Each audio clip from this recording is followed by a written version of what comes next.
thank you. And I know your favorite T is brevity. So Yes. I'll do a really quick recap. Thank you. I got diagnosed with AML, which is a really dangerous and aggressive blood cancer. Doctor said, hey, if you don't do aggressive chemo, you're going to die likely within 3 to 6 weeks. I still chose to be discharged. I did a detox, and then we spoke, and you had said, be open to all forms of healing and just Yes. kind of let your life guide you.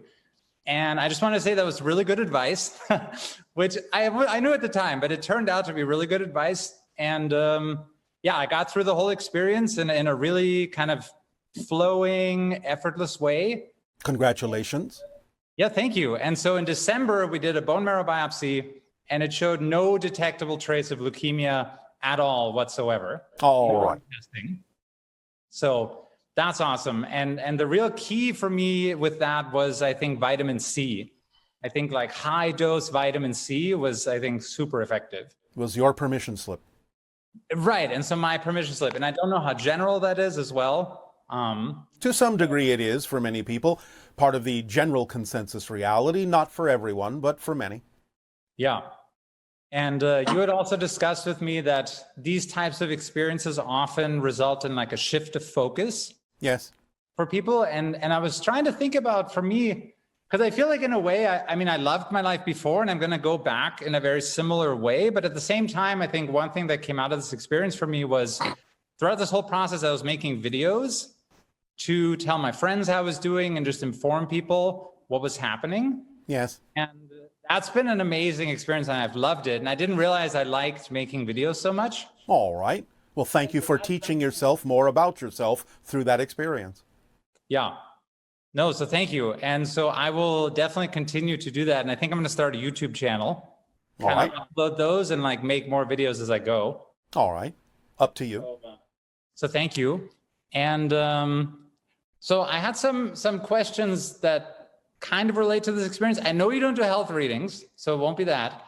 But specifically where you say all pain is resistance to the natural self. Yes, in general.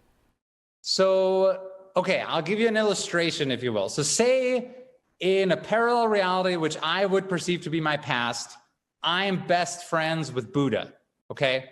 Him and I are best friends, and we're walking down the street. We're about to go somewhere to get some food, not like in a lunch sense, but just sit, and then people would feed us, because that's how it worked back then. And he stubs his toe. He's like, Patrick, I stubbed my toe. And I'm like, Buddha, you got to let that stuff go, man. What are you resisting? Would that be good advice? Not necessarily, because as we have also said, and as many people on your planet have said, sometimes there are just circumstances within physical reality that happen because you are in physical reality. Not that you can't gain some insight or lesson from it, but not everything is a 100% dire lesson. Sometimes it's just watch where you're stepping. Right. Okay. Yeah, because I guess the point I'm trying to make is I understand if, say, you have a expectation something is going to happen and then it doesn't, and you resist that process, then there can be a lot of suffering because of that. Because you say, I don't want it to be a different way, and like I don't want that, and I'm resisting, and it's painful. That's more what we are referring to when we say that pain is the result of resistance to the natural self, because you are not buying into, shall we say, or accepting your natural flow of how things unfold in your life, and not understanding that things are happening as they happen to give you opportunities to know more about yourself, to have more insight into your relationship and definitions of that circumstance. Right. Okay. And so that I'm totally on board with. But then does this also then go into, for example, physical pain? So things that so things that I've noticed in my own life, like for example, with this whole cancer adventure that I was on, a lot of people I think experience a lot of pain in these types of processes. I had very little. I mean, almost none, I would say. Yes. And so then that would then also be kind of a reflection of that, right? You didn't necessarily have a high degree of resistance to going through the experience because you were willing to be open to the idea that you would learn something that you needed to learn. And so you used it in a way that was, quote unquote, less resistant, therefore less painful. Yeah. Yeah. So I don't know. I have to say, I really loved it. Like, that might be All a right. weird thing to say, but I really like, it really showed me a lot. And it was a very powerful experience because I felt like Yes. I got to stand in my power, Yes. kind of decide my own path. And it just, That's the point. yeah. And it just fully worked out. I mean, like full on worked. So it was great. I loved All it. right. All right. Thank you. And okay, so I have another example for you. So say you're my neighbor, You mean me specifically? you specifically, Yeah. but not like, but you're a human, okay? But Oh, you all right. specifically, because I like to talk to you. So you're my neighbor, and I see you in the hallway, and I'm like, oh, hey, Bashar, how's it going? And we go in the elevator, and then in the elevator, I'm like, so COVID vaccine, are you gonna get it? What do you think? I can't comment on this at this time. Okay. Well, You can I are in tell you how I mid-process. feel? You are in mid-process. This is a health issue, and you know we cannot talk about that. Okay. Well, can I just share some thoughts on it just from my perspective? And You may share if you wish. okay. So this is how I feel about it. I feel, well, I have degrees in physics and math, so I love science. Okay. Yes. And I understand that there is a sort of social responsibility component where you say, I may not be in an age group where you're very much in danger, but you want to contribute to the idea of getting herd immunity for everybody. And so it's a public service.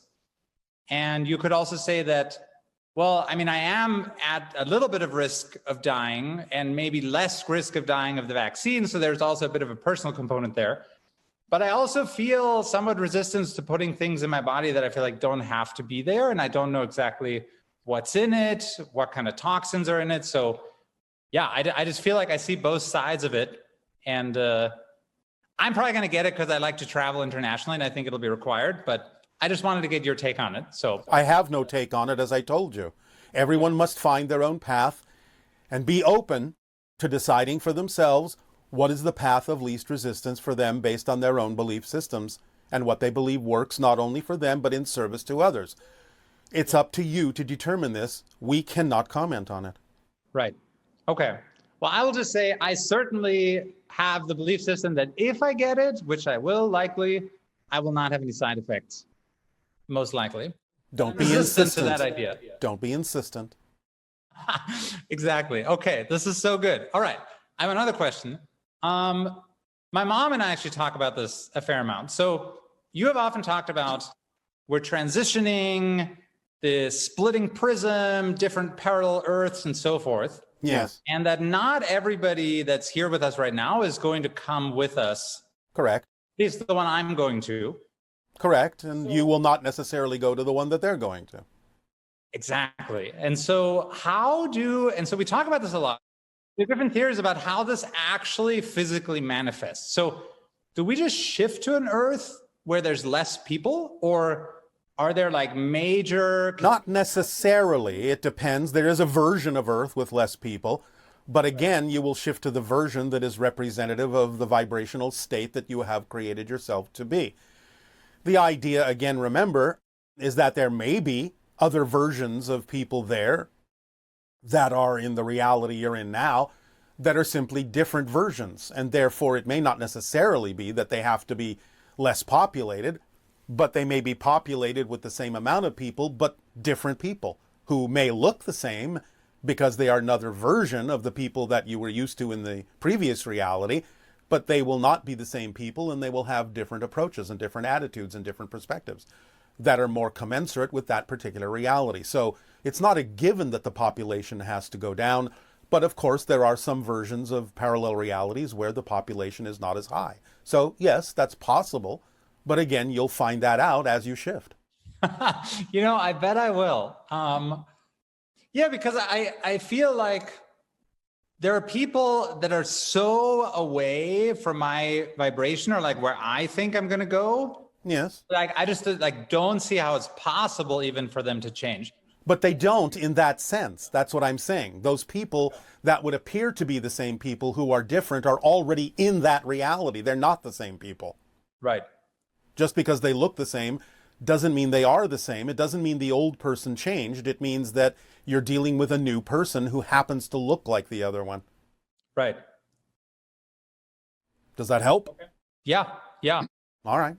Yeah. And Yes. yeah, no, I thought I had so many questions, but now I can't think of anything else to ask. So I think that's it for me today. Then that is perfect timing. Thank you for your synchronicity and have a wonderful day. Bashar, thank you so much. I love you. Our unconditional love to you as well. Good day. Bye.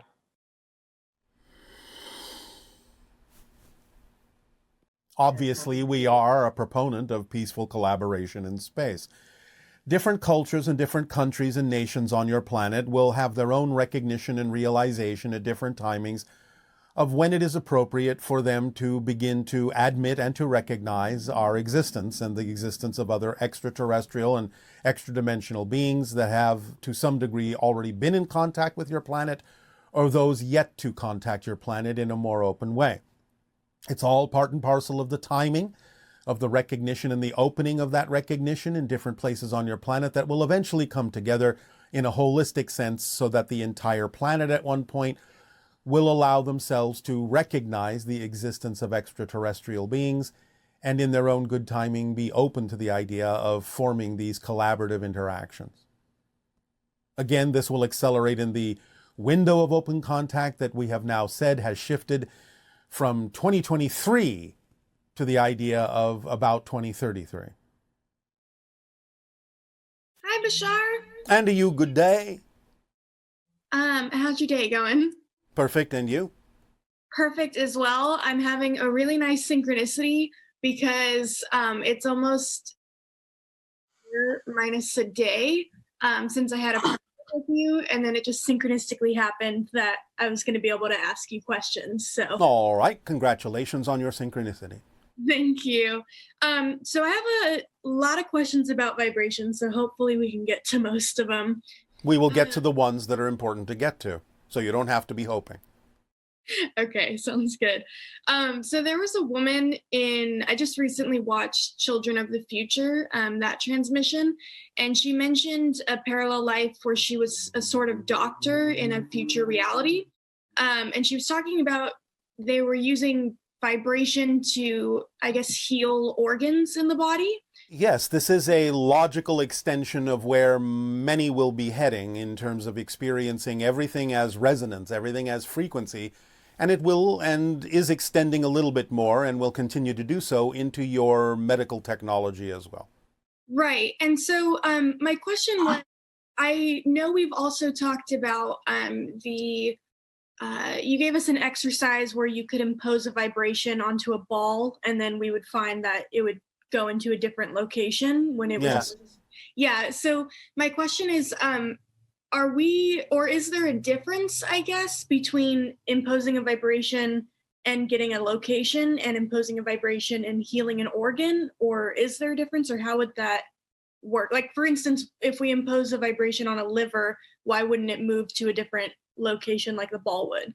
Because you are not necessarily imposing a difference in the locational variable. You are taking a reading that gives you a different kind of output. Okay, yeah, that's what I was wondering. And then with using... Although, in a sense, it's the same thing because, again, you are shifting to a slightly different reality where there is a healthy liver. So in a sense, that is a change of location too, just not in the classical sense of moving across a space. Okay, that makes sense. And then, so with your ships, because still with like vibration and the location thing, Yes. So I guess if we were to use it, or even just you guys using it to get to certain locations, would Yes. you have to know, or I guess, will we find a pattern with vibration and location so that, for Yes, instance, we don't you have create a grid. You start with your position, whatever position you desire to be the zero position, and you expand a grid out from there that represents the different locational variables, of course. And so would that be like an X, Y, and Z kind of thing? So you can like move up and down, not just... Of course. Okay. Okay, cool. It would not only be an XYZ thing, but a T thing as well. Remember, your experience of time is included in that. Oh yeah, because time is also like a marker for different... Okay, that makes sense. Yes. Because it's not only where you arrive, but when. Right. Oh, that's so cool. And so we'll find that then eventually at some point in our discovery of Eventually. yeah, somewhere in the future. Um okay. Oh yeah. So then also I know all these questions have to do with vibration, but You said they were. yeah. So if we were to maybe impose isn't the right word, but if we were to find a way to impose a vibration, kind of like how you've mentioned Egyptians did, I think I might be quoting this wrong, but I think you mentioned at some point there were certain coffin-like objects where they would go into it and then that would astral project, like they would use. We were talking about the coffer in the king's chamber in the Pyramid of Giza. Okay, and so if we were to do something like that, like maybe using stone or something, whatever Yeah. it is, and then impose vibration, would we just astrally project, or would our physical bodies also go somewhere? Both are possible. Again, it just depends upon the construction and the vibrational resonance that is induced. Okay. And how would we get back? Like, would it be safe to do it? Or? Well, there are a number of ways. Again, of course, with astral projection, you are in control of coming back anytime you wish. Right. The idea of the chamber inducing astral projection is just something that helps with the impetus of projecting out.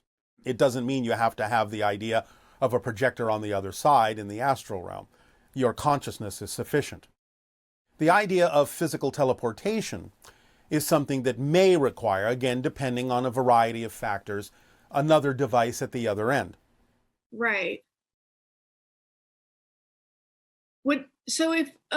Okay, so for physical transportation like that, would the device at the other end have to be resonating at the same frequency? Would it be like a sort of, I guess, beacon, but that's not the right word. Yes, in a sense, it is interconnected. It is sort of similar on a macroscopic scale of what your scientists refer to as entanglement. Got you. Okay, moving into some dream questions, if that's okay. Yes. So I've noticed this past week, myself and some friends of mine who I guess, people would consider like in tune or whatever with the collective, or everyone has that ability, but you know what I mean. We've been having a lot of dreams of, for one, this whole week, the dreams have just been objectively dark, like really like playing on themes either of manipulation or things like that. And then we were also having dreams, a few of us having dreams this week in a row of a lot to do with tsunamis. And I know that could just be representative of the emotional state with water and everything, but everyone's been having them in the same location. It's been in between. Some people are having them in Hawaii and some people are having them in California. Yes. So there is a probability of such happening physically, but of course, there is always also the emotional and psychological component of the idea of great shift and things being washed away to make room for new things. So it is on both levels because there is a physiological probability. It may not be high at this particular moment, but there is a physiological probability of such happening in physical reality too. At some point in the future? Yes. Okay, I'll go back to the vibration question. So with the imposing vibrations on bodies and stuff and astral projecting, will it feel like this is gonna be weird, but will it feel like the body's dying? Because like it feels like it can. It depends upon the person's relationship and response to the idea of the vibration. It just depends on how cognizant they are of the shift and what the relationship and definition is of the idea that they are shifting into the concept or projection of a completely new personality, which to some may make it seem as if the old personality is dying in the classical sense, even though nothing of the sort is actually happening in exactly that way. So it just depends on the person. Okay. Thank you. Okay, thank you so much, Bashar. Good day. Good day.